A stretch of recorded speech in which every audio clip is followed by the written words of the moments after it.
Hi friends, hi ಮಕ್ಕಳ, welcome to skiing moms.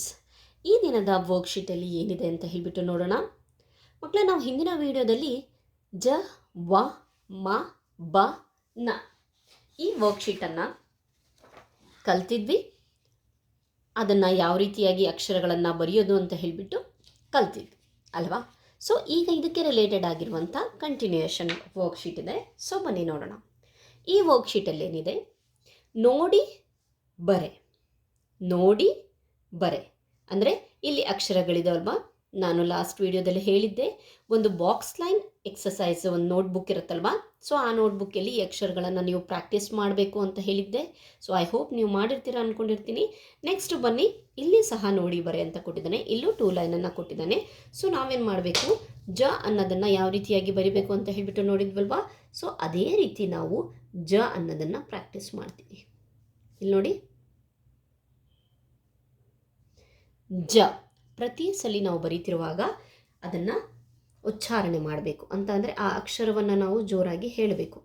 ಜ ಜ ಜ ಅಂತ ಹೇಳ್ಬಿಟ್ಟು. ಓಕೆ, ನೆಕ್ಸ್ಟ್ ಲೆಟರ್ ಬರೋಣ. ಅದು ವ.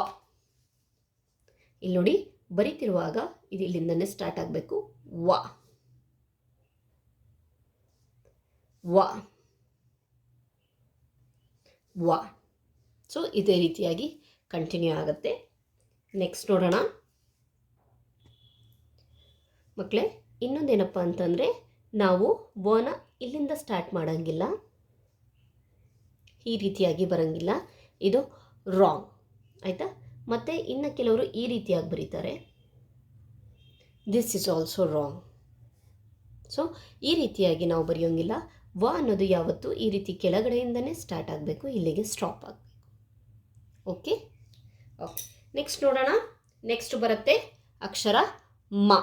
ಸೊ ಮಾನು ಹಾಗೆ ಸೇಮ್ ವಾ ಬರಿತೀವಲ್ವ ಹಾಗೆ, ಆದರೆ ಅದಕ್ಕೆಲ್ಲೊಂದು ನಾವು ಕೊಂಬನ್ನು ಕೊಡ್ತೀವಿ. ಸೊ ಮ. ಇದೇ ರೀತಿಯಾಗಿ ನಾವು ಮಾನ ಕಂಟಿನ್ಯೂ ಮಾಡಿಕೊಂಡು ಹೇಳ್ತಾ ಹೇಳ್ತಾ ಬರೀಬೇಕು. ಓಕೆ, ಮ. ಓಕೆ, ನೆಕ್ಸ್ಟ್ ಲೆಟರ್ ಬ. ಬ. ಇಲ್ಲಿ ನೋಡಿ, ಬ. ಆಮೇಲೆ ಇನ್ನೊಂದು ಕಿವಿ ಮಾತು ಮಕ್ಕಳೇ, ಬ ಬರೀತಿರುವಾಗ ಯಾವತ್ತು ಇಲ್ಲಿಗೆ ಸ್ಟಾಪ್ ಮಾಡಬೇಡಿ. ಓಕೆ, ಇದು ಕನ್ನಡ ಅಕ್ಷರದಲ್ಲಿ ಬೇರೆ ಒಂದು ಲೆಟರ್ ಇದೆ. ಸೊ ನೆಕ್ಸ್ಟ್ ನಾವು ಮುಂದಿನ ವಿಡಿಯೋದಲ್ಲಿ ನೋಡೋಣ. ಇದು ಇಲ್ಲಿಗೆ ಸ್ಟಾಪ್ ಆದರೆ ಅದು ಬೇರೆ ಅರ್ಥವನ್ನು ಕೊಡುತ್ತೆ. ಓಕೆ, ನಾವು ಎಕ್ಸಾಕ್ಟಾಗಿ ಬ ಅನ್ನೋದನ್ನು ಇಲ್ಲಿಂದ ಸ್ಟಾರ್ಟ್ ಮಾಡಿ ಸೊ ಕಂಪ್ಲೀಟ್ ಮಾಡಬೇಕು. ಈ ಹೈಟು ಸೇಮ್ ಇರಬೇಕು. ಇಲ್ಲಿ ನೋಡಿ, ಈ ಲೈನ್ ಟಚ್ ಆಗಿದೆಯಲ್ವಾ. ಸೊ ಅದು ನಮಗೆ ಗಮನದಲ್ಲಿಟ್ಕೊಂಡು ನಾವು ಬರೀಬೇಕು. ಓಕೆ, ಈ ಅಕ್ಷರ ಬ. ಬ. ನೆಕ್ಸ್ಟ್ ಅಕ್ಷರ ಬರುತ್ತೆ ನ. ಈ ಅಕ್ಷರ ನ.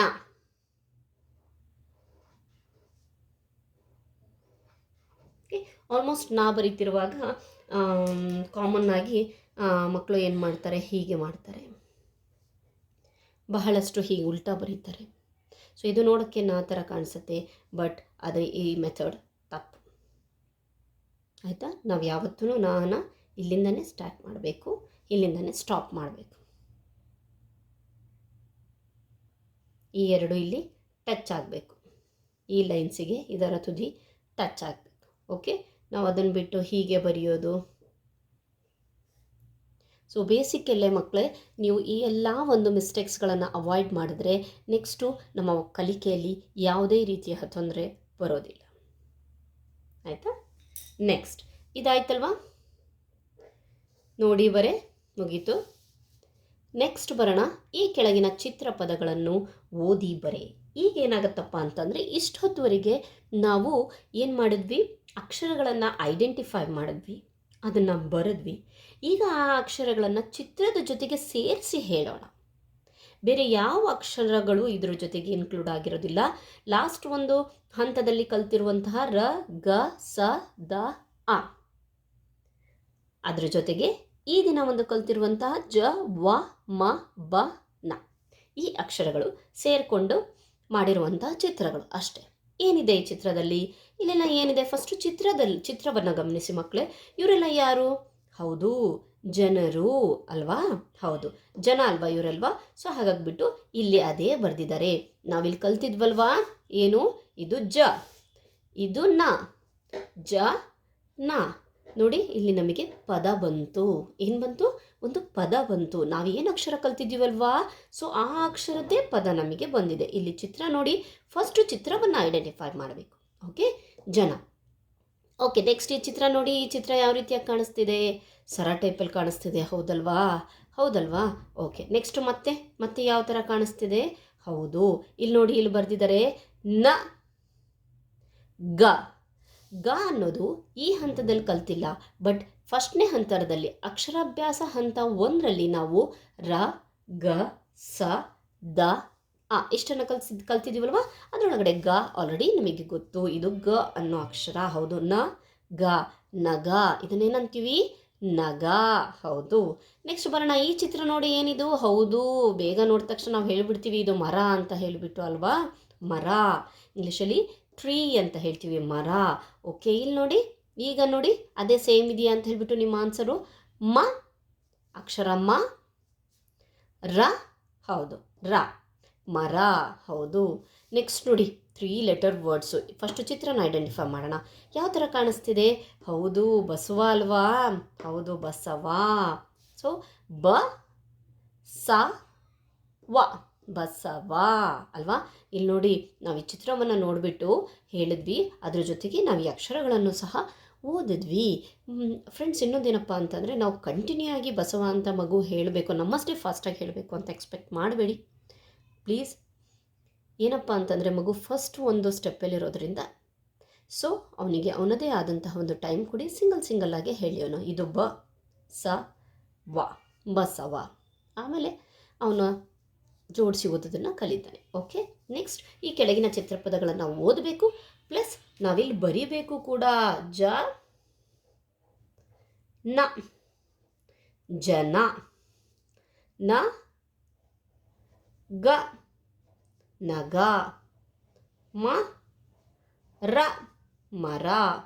ಬ ಸ ವ, ಬಸವ ಅಲ್ವಾ? ನೆಕ್ಸ್ಟ್ ನೋಡೋಣ. ಈ ಕೆಳಗಿನ ಪದಗಳನ್ನು ಓದಿ ಅಂದವಾಗಿ ಬರೇ.